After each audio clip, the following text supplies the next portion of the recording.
Marvel universe the and के last episode में हमने देखा था कि किस तरह से डॉक्टर डूम जो है पास्ट के अंदर ट्रैवल करते हैं ताकि वहां से जाके वो अखेनाटन को मार सकें। लेकिन उनकी वो सारी की सारी जो मिशन होता है वो वहाँ पे फेल हो जाता है क्योंकि अखेनाटन वो अपने पास्ट में उसको बचाने के लिए आ जाता है।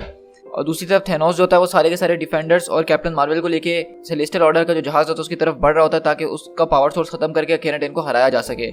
लेकिन वहीं पे जब वो उस जहाज में पहुंचते तो वहाँ पे सेलेस्टियल ऑर्डर के मेंबर उनसे लड़ने के लिए वहाँ पे आ जाते हैं। अब आगे तो आज यहाँ पे थेनोस हमें जो है कॉन्टामिनेशन के बारे में बताने वाला है कि किस तरह से जो है लोगों की सोच खराब हो जाती है एक पल के अंदर। और वो बताता है कि उस वक्त मैंने सेंस कर लिया था कि मैं टोटल ओमनिपोटेंस हासिल करने के बहुत ज़्यादा करीब हूँ, यहाँ तक कि वो ग्रेट पावरफुल सेलेस्टियल ऑर्डर जो था वो भी मुझे इस बियॉन्ड में जाने से अब नहीं रोक सकता था। लेकिन ये मेरा ऐसा ख्वाब था जिसको मुझे लग रहा था कि ये अब बर्बाद हो चुका है, ये पॉल्यूटेड हो चुका है। लेकिन अब सच्चाई कितनी भी खतरनाक क्यों ना हो वो मेरे सामने थी। ये एक ऐसा छोटा और सीक्रेट कैंसर था जो मेरे सामने तो था लेकिन उसको मैं ख़त्म नहीं कर सकता था। लेकिन शायद मेरी इग्नोरेंस इतनी थी और इसी की वजह से मैं अब तक जिंदा था। और मुझे इस बात से भी बिल्कुल कोई फर्क नहीं पड़ा कि सेलेस्टियल ऑर्डर के मेंबर ने हमें तलाश कर लिया, क्योंकि आज नहीं तो कल वो हमें पहचान ही जाते।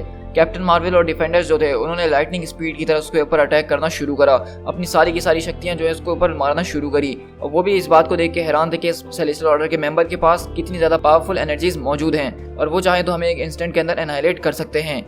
लेकिन मैं अकेला सिर्फ इस बात को वहाँ पर समझ रहा था कि ये सिचुएशन कितनी ज़्यादा खतरनाक हमारे लिए हो चुकी है जो वो लोग नहीं समझ पा रहे थे। तो इसलिए इस बेकार जंग के अंदर, इस बेकार कॉम्बैट के अंदर मैंने हिस्सा लेना नहीं चाहा और मैंने अपनी नज़र हाई प्रायोरिटी के ऊपर दौड़ाई। मैं उस इंस्ट्रूमेंट की तरफ गया जो कि हार्ट ऑफ द यूनिवर्स से जुड़ा हुआ था और इन सेलेस्टियल ऑर्डर के बींग्स को अपनी इन्फिनाइट पावर्स दे रहा था और मैंने उनके ओमनीपोटेंस को डिनाई कर दिया। मतलब हम देखते हैं कि थेनोस ने बेसिकली यहाँ पे जाके जो डिवाइस उनको पावर्स दे रही होती, शक्तियाँ दे रही थी मुसलसल, उसको जाके वो डिस्ट्रॉय कर देता है। तो बोलता है कि मैंने अपने दुश्मनों को इन्फिनाइट से तोड़ दिया है, अब उसका उससे कोई नाता नहीं रहा। लेकिन इसका मतलब ये नहीं है कि वो हल्के हो गए हैं, उनके पास अपनी भी इंप्रेसिव एनर्जीज हैं और हमें उससे उनको निपटना होगा ही। तो हल्क पूछता है तो क्या आप हल्क यहाँ पे स्मैश करना शुरू करे? तो थेनोस बोलता है कि मोस्ट डेफिनेटली। और हल्क यहाँ पे आके सेलेस्टियल ऑर्डर के एक मेंबर के ऊपर जोरदार पंच मारता है। लेकिन थेनोस की ये कहानी है तो थेनोस हमें बता रहा होता है अगर मैं सच कहूँ तो मेरा कभी भी ये मकसद नहीं था कि मैं अपने साथियों को इस तरह से छोड़ के चले जाऊंगा। मेरी कोई ऐसी इंटेंशन ही नहीं थी कि मैं अपने साथियों को अबेंडन कर दूंगा। लेकिन उस पल मेरा ये मकसद बदल गया जब मैंने देखा कि किस तरह से सेलेस्टियल ऑर्डर के एक मेंबर ने नेमोर को पेनफुली जो है इतनी दर्दनाक मौत दी वहाँ पे। तो वहीं पे थेनोस बोलता है कि मेरे चारों तरफ एक साइकिल बनाओ, हमें मिलकर इनसे निपटना होगा। तो वहीं पे कैप्टन मार्वल बोलते हैं कि सबका कोई फायदा नहीं है, इनके बहुत सारे मेंबर है और ये एक एक करके टेलीपोर्ट होकर हमारे पास आए जा रहे हैं, हम इससे कैसे निपटेंगे। और वहीं पे थेनोस बोलता है कि इस बात को मैं भी समझ रहा था जो कैप्टन मार्वल कह रहे थे और मुझे समझ में आ गई थी कि हम चाहे जितना भी लड़ने की कोशिश कर लें सेलेस्टियल ऑर्डर के मेंबर हम पे एक ना एक दिन तो भारी पड़ ही जाएंगे। अब मेरे पास सिर्फ दो ही ऑप्शन मौजूद थे मेरे सामने, या तो मैं अपने लोगों से गद्दारी करूँ या हम सबकी हार कबूल कर लूँ। और मैं इस मकसद के बारे में सिर्फ सोच ही रहा था कि मैं करूँ तो क्या करूँ। लेकिन तभी जो है डॉक्टर स्ट्रेंज को एक बहुत खतरनाक मौत नसीब हो गई और उनकी मौत ने मेरे इस आइडिया को जो है अब कंफर्म कर दिया था कि मुझे अब आगे करना है तो क्या करना है। क्योंकि जब डॉक्टर स्ट्रेंज जो है इन सेलेस्टियल ऑर्डर के सामने नहीं रह सका तो शायद हमारा तो उसके सामने कोई टिकने का चांस ही नहीं था।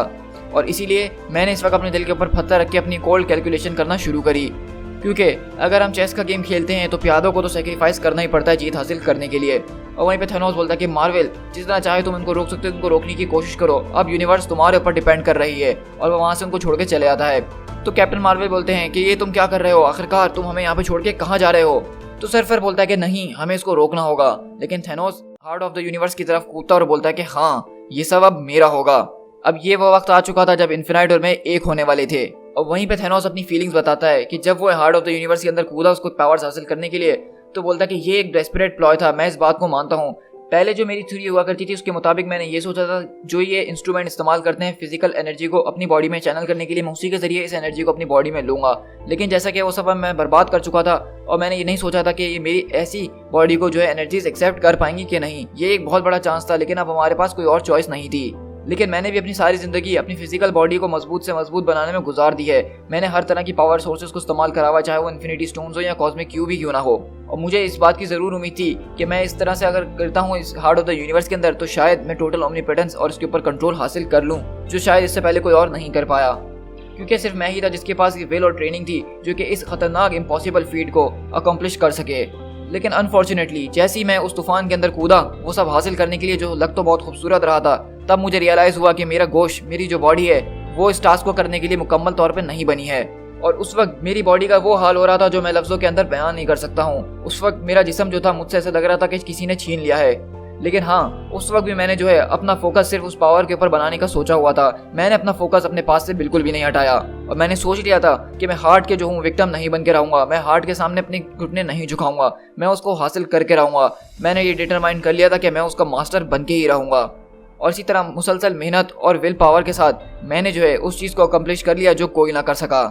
हम देखते हैं कि जिस तरह थैनोस जो है हार्ट ऑफ द यूनिवर्स के अंदर कूदता है और अपने फोकस के जरिए सारी एनर्जीज को चैनल करने की कोशिश करता है, अगली बार हम देखते हैं कि सेलेस्टियल ऑर्डर के सारे मेंबर्स वो गायब होना शुरू हो जाते हैं और हल्क समझता है कि उसने उन सबको भगाया है। तो सर्फर बोलता है कि इनको देख के तो ऐसा लग रहा है कि इन लोगों ने कोई चीज़ को सेंस करा है। तो वहीं पे कैप्टन मार्वल बोलते हैं कि ये सैटेलाइट को सिर्फ इसीलिए बनाया गया था ताकि वो सारी की सारी पावर यानी हार्ट ऑफ द यूनिवर्स की पावर को कंटेन करके रख सके। लेकिन जैसा कि ये सारी एनर्जीज अब यहाँ से डेसिपेट हो चुकी हैं, तो उसका मतलब तुम समझ रहे हो ना कि ये सारी फोर्सेस को अब यहाँ कैद नहीं रखने वाला। और अगले बार हम देखते हैं कि उस स्पेस स्टेशन के अंदर एक इतना ज़बरदस्त किस्म का धमाका होता है जिससे हर चीज़ चकनाचूर हो जाती है और ख़त्म हो जाती है। मेरे प्यादे वो मिट चुके थे, लेकिन मैं नहीं मिटा था और मैं आगे जीता हुआ था। लेकिन इसकी कीमत, इसका दर्द वो कुछ ज़्यादा ही था जो मैंने कभी सोचा नहीं था। मेरी पूरी की पूरी बॉडी, मेरा पूरा जिस्म जो है इस बात के लिए चीख रहा था कि उसको कुछ टाइम के लिए रेस्ट दे दो ताकि वो कुछ एडजस्टमेंट कर सके। लेकिन इस वक्त भी मैंने इस लग्जरी को जो है डिनाई कर दिया और मैंने कहा कि ये वक्त नहीं है आराम करने का, क्योंकि कुछ और डार्क मैटर्स ऐसे चल रहे हैं इस यूनिवर्स के अंदर जिसको मेरी इमीडिएट अटेंशन रिक्वायर्ड है। तो इसीलिए मेरा पहला मिशन और मेरा पहला stop the valley of Kings 1334 BC के अंदर था। और इस तरह हम देखते हैं कि थैनोस बेसिकली दोबारा टाइम ट्रैवल करके टाइम में पीछे जाता है और बोलता है कि हिस्ट्री अब दोबारा एक बार रिपीट होने वाली है। डूम दोबारा से यहाँ पे अकेनाटन को मारने के लिए आएगा और उसको पता है कि वो यहाँ पे फेल होगा और उसका टारगेट हमेशा की तरह वही मॉडल अकेनाटन है। इस वक्त इसको वो शक्तियाँ नहीं मिली थी जो वो आगे फ्यूचर में जाके जिनके ऊपर राज कर रहा है। सब कुछ वैसा का वैसा ही हो रहा था जैसे पहले हुआ था, लेकिन डूम को इस बात का अंदाजा नहीं था, तो इसलिए वो अभी भी अपने बेकार से क्वेस्ट के ऊपर लगा हुआ था। इस वक्त इसके पास कोई और चॉइस नहीं थी कि ये कोई और चॉइस ले सके या अपनी मर्जी चला सके, क्योंकि वो सिर्फ एक मॉडल था और वो इस बात के बिल्कुल इनकेपेबल था कि बियॉन्ड चीजें किस तरह से चलती हैं और इंडिविजुअल रियलिटीज को किस तरह से बदला जाता है, क्योंकि उसके पास ये शक्तियाँ नहीं थी। वो इन सारी मिस्टेक्स के अंदर एक तरह से ट्रैप होकर रह गया था। उसकी सारी डिजायर्स वो खत्म हो चुकी थी और वो भी उसी डिस्ट्रक्शन की तरफ आगे बढ़ा जा रहा था जो उसको नहीं पता था कि उसके पास आने वाली है। और इस तरह हम देखते हैं कि वहीं पे दोबारा जो है डॉन डूम जो है उसको मारने की कोशिश करता है गन से, लेकिन अचानक उसकी गन दोबारा ब्लास्ट हो जाती है और बोलता है कि नहीं। लेकिन अकेनाटन आता है पहले की तरह, बोलता है कि हाँ, लेकिन इस बार सिर्फ अकेनाटन नहीं बल्कि थैनोस जिसके पास हार्ट ऑफ द यूनिवर्स की अब सारी की सारी शक्तियां हैं, वो यहाँ पे आता है और बोलता है कि नहीं, अब जो है चीजें बदलने वाली हैं। मुझे जो था शायद थोड़ा बहुत मर्सीफुल होना चाहिए था, जहां तक मेरा अंदाजा है।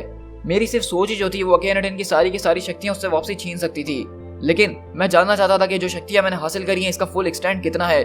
मैं देखना चाहता था कि ये इसको किस तरह से निपटा सकती हैं। और वहीं पे हम देखते हैं कि थैनोस जो इसको टेलीपोर्ट करके एक टाइम और स्पेस की अजीब और गरीब दुनिया में ले जाता है और बोलता है, तो अकेनाटन अब बताओ, क्या तुम अभी भी अपने आप को मेरा मास्टर समझते हो? तो अकेनाटन बोलता है कि इम्पॉसिबल, तुम ये सब कैसे कर सकते हो? मैं सेंस कर रहा हूँ कि तुम उस शक्ति के अंदर, उस सुप्रीम पावर के अंदर टैप इन कर चुके हो जो कि कभी शायद मेरी हुआ करती थी, लेकिन ये कैसे कर रहे हो तुम? इतनी शक्तियाँ तो मैंने भी कभी हासिल नहीं करी। तो बोलता कि अंधे फूल, क्या तुम देख नहीं सकते हो कि मैं इस वक्त कौन हूँ? मैं वो नहीं हूँ जो तुम कभी हुआ करते थे, मैं उससे भी ज्यादा हूँ।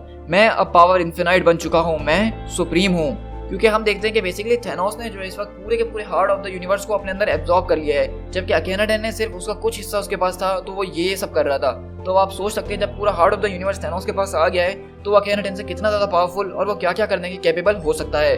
और अकेनाटन उसके ऊपर अपनी पूरी जोर से अटैक करता है और बोलता है कि नहीं, ऐसा नहीं हो सकता, मेरे पास शक्तियां हैं, मैं तुम्हें हरा के रहूंगा। तो थैनोस उसके ऊपर अटैक करते हुए बोलता है कि तुम्हें जिस सेल्वेशन की तलाश है वो तुम्हें नहीं मिलने वाली लिटिल फोरा। तुम गॉडहुड की तरफ बढ़ने के लिए निकले थे, लेकिन देखो तुम्हें मिला तो क्या मिला, और इस फेलियर का तुम्हें जो है कीमत चुकानी ही पड़ेगी। तो फोरा उसके ऊपर अटैक करता है और बोलता है कि नहीं, कुछ भी हो जाए, अब ऐसी कोई चीज नहीं है दुनिया के अंदर, इस यूनिवर्स के अंदर, जो इजिप्ट को जो है वापसी अपनी ग्लोरी में रिस्टोर करने में रुकावट बन सके, और तुम अब मरोगे। और वो दोबारा थैनोस के ऊपर अटैक करता है, लेकिन थैनोस को उसके अटैक्स का बिल्कुल लिटरली एक बाल भी वाक़ा नहीं हो रहा होता। और वहाँ पे फोरा जो है थक के बैठ जाता है और बोलता है कि मैं इस चीज़ को एक्सेप्ट नहीं कर सकता हूँ, क्योंकि ये शक्ति जो तुम्हारे पास है वो शक्ति मेरे पास भी है, मैं महसूस कर रहा हूँ, और ये चीज़ मैं मान नहीं सकता हूँ, क्योंकि मेरी विक्ट्री उस सितारों के दरमियान लिख दी गई थी, अब उसको कोई नहीं बदल सकता है, तो तुम ये सब कैसे कर रहे हो? तो थैनोस वहाँ पे जो उसके ऊपर अपनी लेजर बीम से अटैक करता है और बोलता है, क्या फूलिश अकेनाटन, तुम बच्चों वाली बातें क्यों कर रहे हो? जो कुछ भी सेंस तुम्हारे पास बचा है उसको इस्तेमाल करने की कोशिश करो, जो सच तुम्हारे सामने खड़ा हुआ है। तुम देख नहीं रहे हो कि मैं कितना साफ तुम्हारे सामने हूँ? जो इन सितारों की तुम बात कर रहे हो, जहाँ पे तुम्हारी किस्मत लिखी गई थी, अब वो सितारे भी मैं ही बन चुका हूँ, अब हर चीज मैं ही बन चुका हूँ। और इस तरह वो अकेनाटन के ऊपर जोरदार अटैक करता है और उसका मुंह पकड़ते हुए बोलता है, और अब मैं तुम्हारे पास आया हूँ फोरा, ताकि मैं तुम्हें जज कर सकूं। तुमने इस यूनिवर्स के ऊपर बहुत जुल्म किया है, तुमने यहाँ पे शक्तियों का गलत इस्तेमाल करा है, तुमने जो है उन ख्वाबों को देखने की कोशिश करी है, उन स्कीम को चलने की कोशिश करी है जो तुम्हारी औकात से बाहर थे। मैं इस बात को समझ सकता हूँ, तुमने जो किया वो किया, लेकिन इसके जरिए तुमने मुझे चैलेंज कर दिया और ये चीज़ मैं कभी माफ़ नहीं कर सकता हूँ कि कोई मुझे चैलेंज करे। लेकिन मैं यहाँ पे तुम्हारे ऊपर कोई जुल्म नहीं करने वाला। मैं तुम्हें और डूम दोनों को एक सेकंड चांस देना चाहूँगा।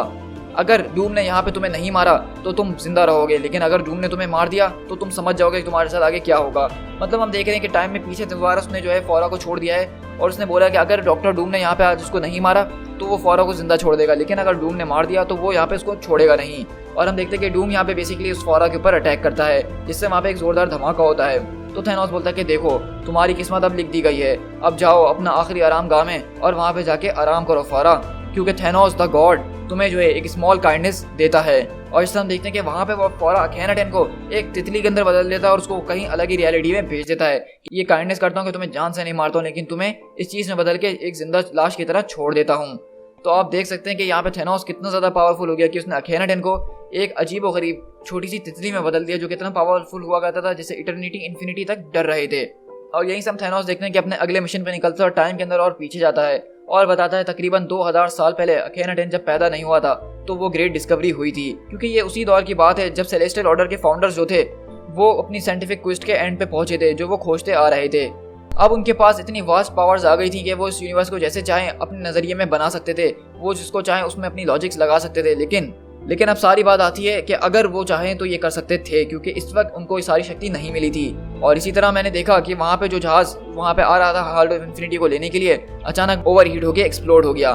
तो मतलब हम देख रहे हैं कि थैनोस यहाँ पे इस टाइम में इतना ज़्यादा पीछे चले गए कि उसने सेलेस्टियल ऑर्डर के मेंबर्स जो यहाँ पे शक्ति को पहली बार ढूंढने के लिए आए थे, उसने उन्हीं को जाके उनकी शिप को मार दिया ताकि वो लोग कभी इस पावर को हासिल कर ही ना सकें। और पास्ट के अंदर इस तरह कोई जब हासिल नहीं करेगा उस पावर को, तो वो फ्यूचर के अंदर हमेशा थैनोस की ही रहेगी। और बोलता है कि इस चीज़ की खबर कुछ ही देर घंटों के अंदर जो है वो ब्लैक ऑर्डर के स्पीसीज के पास पहुंच गई कि उनका क्या हाल हुआ है। इस ब्लैक कर्स की खबर उनको पहुंच गई और इसी तरह उनकी पूरी की पूरी रेस जो है कुछ ही हफ्तों के अंदर मरने वाली थी। और इसमें उनको सफ़र करने की इतना ज़रूरत नहीं थी, ये उनके लिए मैंने नहीं किया है, ये मेरा कोई उनसे खास बदला या कोई दुश्मनी नहीं थी, बल्कि ये एक्सटेंशन उनका बदले की वजह से नहीं, बल्कि इसीलिए हुआ है क्योंकि उन्होंने कोई प्रिकॉशंस नहीं लिए थे। और इसी तरह अखेनाटेन ने आने के बाद जो काम किए थे अर्थ के ऊपर, उन सबको मैंने वैसा का वैसा ही कर दिया जैसे वो कभी हुआ करते थे। मैंने उसके प्लैनेट्स को वैसा ही कर दिया जैसे कभी वो हुआ करता था, जो मेरी नज़र में एक पागल फैशन था। लेकिन अगर वो चाहते कि उनकी गवर्नमेंट उनको कंट्रोल करे तो मैंने बिल्कुल वैसा ही कर दिया। अर्थ के जो चैंपियंस जो गायब हुए थे, जो मिटा दिए गए थे, उनको भी वापसी मैंने जिंदा कर दिया। उसमें से उन लोगों के पास कोई भी मेमोरी नहीं थी कि उनके साथ क्या हुआ, वो किस तरह से रिजरेक्ट हुए हैं, सिवाय चंद के जो कि मेरे साथ उस मिशन पे थे। जैसे कि मार्वल, स्ट्रेंज और सर्वर को ऐसा कुछ महसूस हो रहा था कि ज़रूर इस यूनिवर्स के अंदर कुछ अलग है, कुछ ऐसा है जो उनको याद नहीं आ रहा। लेकिन फिर भी उनकी सोच ये इतनी कम थी कि वो नहीं समझ पा रहे थे कि शायद उनके साथ कुछ बुरा हुआ है, और वो सिर्फ एक बुरे सपने की तरह सोच के उसको नज़रअंदाज कर रहे थे। लेकिन उनके अलावा भी कुछ लोग ऐसे थे जो कि गायब नहीं हुए थे, और उनको मेरे ख्याल से हर वो बात याद थी जो उनके सामने गुजर चुकी है। और इस तरह वो बात यहाँ पे स्पाइडरमैन और डेयरडेविल की कर रहा होता है, जो कि इस पूरे के पूरे जो है अखेनाटेन के क्वेस्ट के अंदर वो गायब नहीं हुए थे, वो सिटी के अंदर ही मौजूद थे। तो बेसिकली उनको ये सारी बातें याद हैं। और ये वही लोग थे जो जानते थे कि इस यूनिवर्स के अंदर कुछ चीज़ों को ड्रामेटिकली अल्टर्ड कर दिया गया है और वो उसको बर्दाश्त नहीं करने वाले। और इसीलिए जब यूनिवर्स के अंदर चीज़ें बदली जाती हैं इतने ज़्यादा लेवल के ऊपर, तो वहाँ पे लिविंग ट्राइब्यूनल का रूल करना तो बनता ही है। तो लिविंग ट्राइब्यूनल ने अपने कोर्ट के अंदर सारे के सारे कॉस्मिक पावर हाउसेस को बुलाया, और तकरीबन हर कोई जिससे तुम फेमिलियर हो वो वहाँ पे उस वक्त मौजूद था। और इसी तरह हम देखते हैं कि बेसिकली यहाँ पे जो है लिविंग ट्राइब्यूनल, जो कि मार्वल का गॉड एक तरह से माना जाता है, जो कि मल्टी लेवल लेवल पे काम करता है, सारी कॉस्मिक एंटिटीज उसके अंडर होती हैं, वो यहाँ पे अपना एक कोर्ट बनाता है। क्योंकि मैं आपको बताना चाहूँ कि लिविंग ट्राइब्यूनल का काम यह है कि जब भी यूनिवर्स के अंदर बहुत ही बड़े लेवल पे पावर शिफ्ट महसूस होता है या कोई ऐसी पावर होती है जो कि उसको चैलेंज कर सकती है, तो ही वो सामने आता है, उसके अलावा वो कभी सामने नहीं आता है। तो थैनोस के मुताबिक जब उसने ये चेंजेस यूनिवर्स के अंदर करी हैं, लोगों की मेमोरीज मिटाने की कोशिश करी, जो जैसा था उसको वैसा कर दिया, पास्ट के अंदर जाके चीज़ें चेंज करी, तो वो जो है अब लिविंग ट्राइब्यूनल की नज़र में आ गया। और लिविंग ट्राइब्यूनल ने यहाँ पे एक कोर्ट सेशन किया है जिसके अंदर सारे कॉस्मिक बीइंग्स को उसने बुलाया है। तो मैं ये स्क्रीन पॉज कर दूंगा आप लोगों के लिए ताकि आप लोग देख सकें कि यहाँ पे लिटरली मार्वल के मोस्ट पावरफुल बीइंग्स मौजूद हैं, जिसमें मैं कुछ के नाम आपको बता रहा हूँ, जिसमें Mighty Galactus, the Gardener, the Stranger जो कि एल्डर ऑफ द यूनिवर्स है, Living Tribunal, Infinity, Eternity, Lord Chaos, Master Order, Eon, the Champion, Hate, Love, यहाँ पे Zeus, Thor, Elder Gods, Watcher, Celestial beings, मतलब जितने के जितने सेलेस्टियल है वो सारे के सारे सेलेस्टियल्स यहाँ पे मौजूद हैं लिविंग ट्राइब्यूनल के इस कोर्ट के अंदर। और वहीं पर थैनोस बोलता है कि मैं इस वक्त अपने नई पावर के नशे में इतना ज़्यादा चकनाचूर था कि मैं वो सेंस नहीं कर पाया कि वहाँ पे एक फेटफुल ग्रेट मीटिंग चल रही है जो कि शायद मेरे खिलाफ हो सकती है। लेकिन अब जब मैं चीज़ों की तरफ पीछे जाके देखता हूँ तो मुझे यही महसूस होता है कि अगर मैं उस वक्त जाके उनको कन्फ्रंट कर भी लेता, उनसे बातचीत करने की कोशिश भी करता, तो तब भी कुछ नहीं बदला जा सकता था। अब मेरी समझ में कुछ बातें और आई थी, और वो बातें ये थी कि कुछ चीज़ें जो हैं सिर्फ सितारों के ऊपर नहीं लिखी जाती बल्कि उससे ज़्यादा गहराई में लिखी जाती हैं। और चाहे हम उसको कितना भी बदलने की कोशिश कर लें, लेकिन कुछ चीज़ें ऐसी होती हैं जिनको बदला नहीं जाता है। कुछ डूम्स ऐसे होते हैं जिनको अवॉइड करना इम्पॉसिबल है। लेकिन चाहे चीज़ कैसी भी और कितनी बड़ी ही क्यों ना हो, कभी ना कभी उसका अंत भी आता ही है। To be continued.